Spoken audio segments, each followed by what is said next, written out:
Ini pertanyaan. Mudah-mudahan orangnya bertanya bukan untuk menjebak atau untuk mencari-cari kesalahan. Apalagi zaman sekarang ini kita sering diadu domba. Pertanyaan, ayah ibu Rasulullah di surga apa di neraka? Ini pertanyaan sering ditanyakan ya. Kalau orang mencari-cari kesalahan bisa menimbulkan adu domba. Namun saya ingin jawab karena ini bertanya tentang ilmu. Saya katakan para hadirin hadirat yang dirahmati oleh Allah Subhanahu wa taala bahwasanya kita sangat mencintai Nabi sallallahu alaihi wasallam. Dan kita sedih apa yang disedihkan oleh Nabi sallallahu alaihi wasallam dan kita gembira apa yang digembirakan oleh Rasulullah sallallahu alaihi wasallam. Rasulullah SAW sedih tatkala dia minta izin agar memohon ampun bagi ibunya.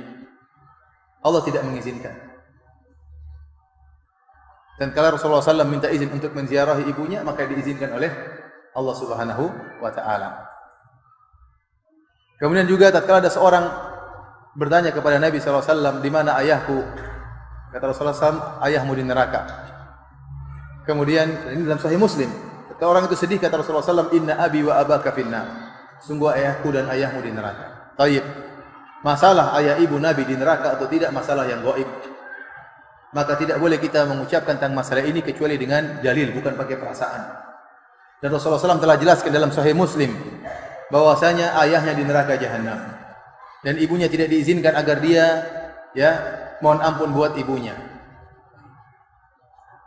Apakah kita berani melanggar perkataan Nabi SAW?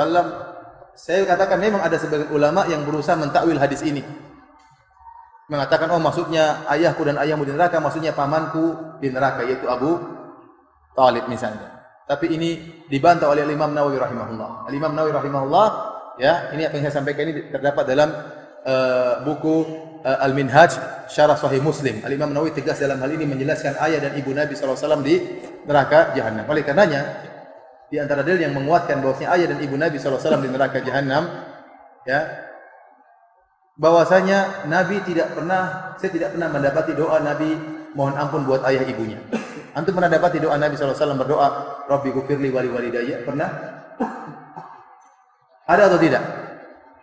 Padahal sebagai anak yang berbakti dia harus sering mendoakan kedua orang tuanya. Tapi saya tidak pernah menemukan Nabi berdoa, Rabbi gufirli wali walidayya. Yang ada dalam Al-Quran, Allah merintahkan kita berbakti kepada orang tua. Allah berkata, wa qur rabbirhamhuma kama rabbayani shaghira. Tetapi doa Nabi sendiri, antum baca buku hadis-hadis, tidak akan antum mendapati Rasulullah SAW mengatakan, ya Allah ampunilah aku dan ampunilah kedua orang tuaku.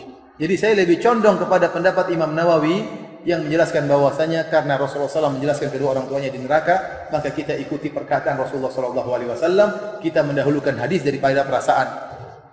Kita mendahulukan hadis Nabi, sabda Nabi daripada perasaan. Saya tidak berani mengatakan ayah Nabi di surga. Saya nggak berani. Nabi bilang di neraka.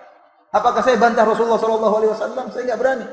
Kalau anda punya dalil ayah Nabi di surga, saya akan mengatakan, saya ikuti, karena ini masalah gaib, saya akan ikuti apa yang diucapkan Nabi. Datangkan dalil yang sahih bahwasanya ayah Nabi di surga. Apa susahnya bagi saya mengatakan ayah Nabi di surga? Tidak ada susahnya kalau ada dalilnya.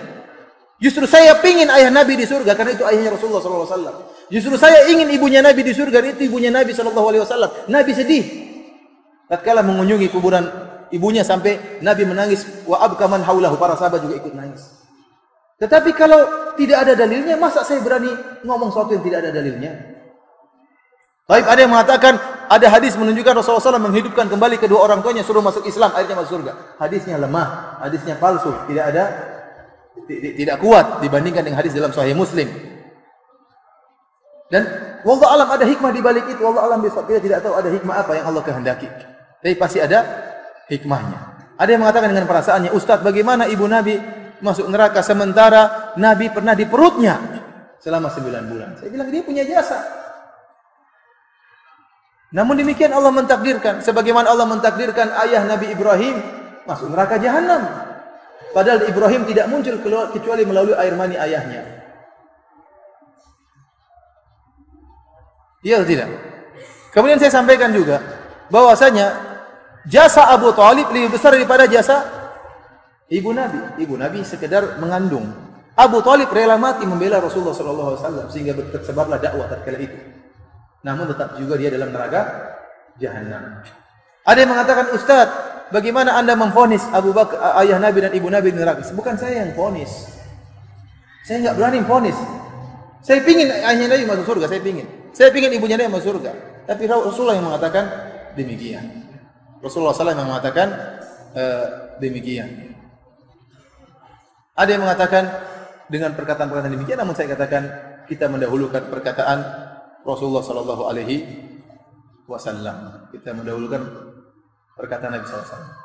Syubhat yang paling kuat dalam masalah ini kata mereka bahwasanya ayah Nabi dan ibu Nabi dulu di masa fatrah belum datang dakwah kepadanya. Dan Allah berfirman, "Wa ma kunna mu'adzibina hatta nab'atsa rasula."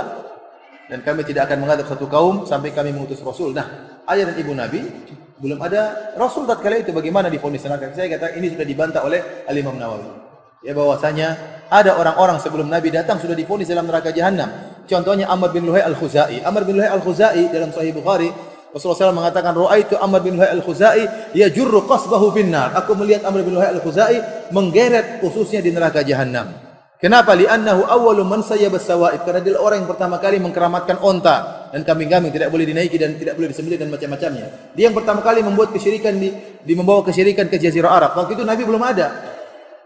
Tetapi ingat, ada dakwah tauhid, oleh karenanya ada orang-orang yang disebut oleh para ulama dengan al-ahnaf. Ya, orang-orang berada di atas agama tauhid, seperti contohnya Waraqah bin Naufal. Dia sudah di atas tauhid, dia Nasrani tapi dia tidak berbuat kesyirikan. Dan ada beberapa orang disebutkan dalam sirah Nabi sallallahu alaihi wasallam. Jadi sisa ajaran Ibrahim masih ada.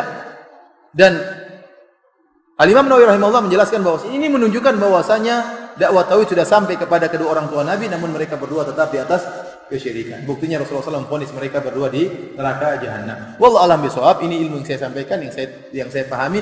Nah, kalau ada orang mengatakan ada pendapat yang lain, silakan ada pendapat yang lain, ya. Dan saya berharap pendapat tersebut lebih bagus dari pendapat saya yang menyatakan Nabi, ayahnya dan ibunya di surga. Saya ingin ayah dan ibu Nabi di surga. Namun saya tidak bisa berbicara dengan hawa nafsu, saya harus ikut dalil. Kalau ada dalilnya saya akan ikuti. Kalau enggak, saya tetap kembali kepada sabda Nabi sallallahu alaihi wasallam. Wallahu ta'ala alam bishawab.